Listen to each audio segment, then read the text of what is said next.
So all this was continuing, all these developments were progressing incrementally but significantly transforming what we expected from biology and biotechnology and digital culture. 2006, I started guest lecturing at the Royal College of Art. In some ways, it was a kind of match made in heaven. They have a master's degree called Design Interactions. It trains designers to provoke people morally with the future of technology. So its students have a brief where they design work that is trying to engage you, trying to harm you, frustrate you, anger you. And so being immersed in this environment brought me much closer to the world of art and design again.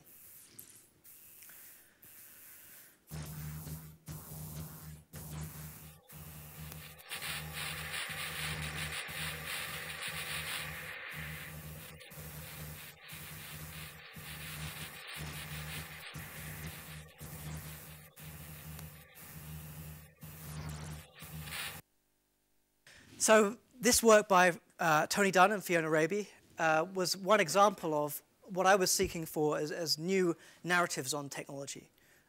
Designers, artists who were perhaps less constrained by people working in professional media spheres to convey certain narratives about this prospect, the freedom that seemed apparent in the work of these people, but also their willingness, again, to what I describe as ambushing the media, which involved things like creating prototypes for a telephone tooth implant, literally a telephone embedded in your tooth, and putting it out there for people to critique and say, well, how awful this is. They received letters from psychiatrists saying this is an aberration, this isn't something we should do.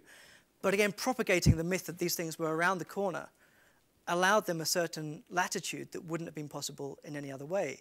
They made the cover of Time magazine with that particular design. So these were what felt like quite pure explorations into the future of humanity, and not just explorations of science, but explorations of the moral issues they presented. These were, again, being played out in other environments. So here's another clip.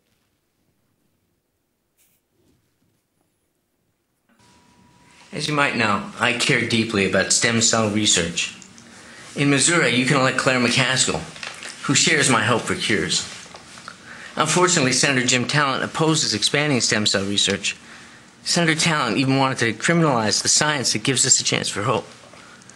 They say all politics is local, but it's not always the case. What you do in Missouri matters to millions of Americans. Americans like me. I'm Claire McCaskill, and I approve this message. So the debates about bioethics were being played out via campaigns that involved celebrities. They were a significant part of this new moral landscape. The idea that we could withdraw ourselves back to the ivory towers and simply discuss these issues without recognizing how people's expectations and assumptions about the technology were being shaped by people like Michael J. Fox. Incidentally, you will notice that he was moving a great deal. You'll know also that Michael J. Fox has Parkinson's disease. This clip, this campaign clip, created controversy because people argued he shouldn't be moving as much as that. He clearly wasn't taking his medication. And this, of course, makes it a more emotive piece of work. But also, because these issues around stem cells were so emotive in America at the time, you can see how volatile a situation something like this creates. So stem cells were on the agenda. Climate change was on the agenda. Al Gore had just put out his film, An Inconvenient Truth, on the way to Nobel Prize. And scientists were readily claiming the ground that would be the solution to all these woes. Craig Venter, you'll remember from the Estranged Human Genome Project relationship, was now propagating his views and work on synthetic biology, making the headlines, the front pages of British media, not just tabloid, but broadsheet as well, dipping his toe into the pool of public opinion about how people felt on this subject. By this year, scientists were much more capable of doing PR work. There were more sophisticated systems to do it. There was a greater willingness to just put press releases out there and see what happened. And I think Venter's work in synthetic biology was a part of this. But as you can see, the expectations of it were grand. We could solve the energy problem by creating this science.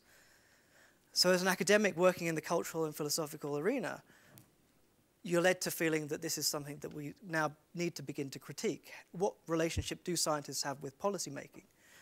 How does an academic intervene in that relationship? How do you mediate it? How does the role of the media become part and parcel of it? At the same time, scientists, artists and designers were also beginning to explore these possibilities. This is an image of in vitro meat grown from cell cultures, which were creating, again, propositions about what the future of humanity might involve. You'll know that greenhouse gases are caused significantly by the animals that we cultivate to eat, and that it could be advantageous to stop eating meat, for example, in order to address some of these issues. One way in which we could do that is to grow food rather than grow meat, rather than grow lives that accompany that source. At the same time, this was appealing for people that were animal rights activists. There's no life here to be harmed, so it seems like a better way to go. These ideas, again, were shaping this notion of post-humanity that was being brought about by both the speculations but also by the science. And the involvement of people like James and other artists and designers, as well as intellectuals that were beginning to theorize this area of speculative ethics, was becoming much more central.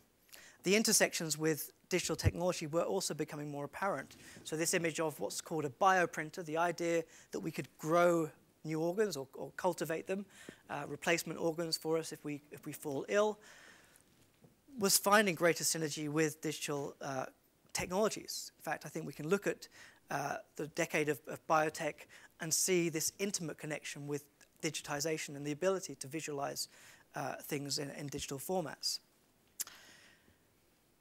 The relationship between biology and binary was becoming all the more apparent. 2007 came. With it came a number of European projects. This work was already now reaching the European Parliament. It was beginning to give rise to programs of work that were funded to investigate this and advise on a policy level. I was lucky enough to be in one that was looking at nanotechnology in particular. It took us to France, and we visited a hospital where they were innovating with nanotechnology, this science of very small things. The protests around it were apparent within the city. This is the Bastille in Grenoble.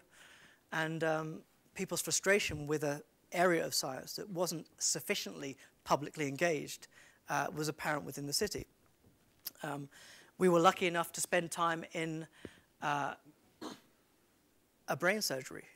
The first time I've seen a surgical intervention, we were for 5 hours watching a patient with Parkinson's disease undergo deep brain stimulation, specifically the location of a device. You can sort of see here how it works. You've got the device deep in the brain. You've got the power chip here in the chest and a cable running throughout. So we were able to talk to neuroscientists about their work, see the primate facility that they have, and it was really a very emotional engagement with the technology, one that we don't tend to experience as academics as well, I think. So having seen this, it became apparent how at the cutting edge of this technology, and in that procedure in particular, they were going as far into the brain as anyone has ever gone. So it was a pioneering intervention in that regard. And the Professor Ben Abid, leading the team, was really at the cutting edge of his field. So here's the 2007 cyborg, the person trying to address an illness, an age-related illness, going back again to that pursuit of life extension. Our pursuit of good health is also the pursuit of extending our lives, not dying as a result of age-related diseases. And so the cyborg was one that was wired up effectively and dependent upon power. The aspirations for the technology, the issues we were discussing, was the possibility of making this very tiny device remote and finding a way of locating it there without the invasive brain surgery. What sorts of implications would this have? They found in primates that they're working on that some forms of deep brain stimulation affect eating patterns.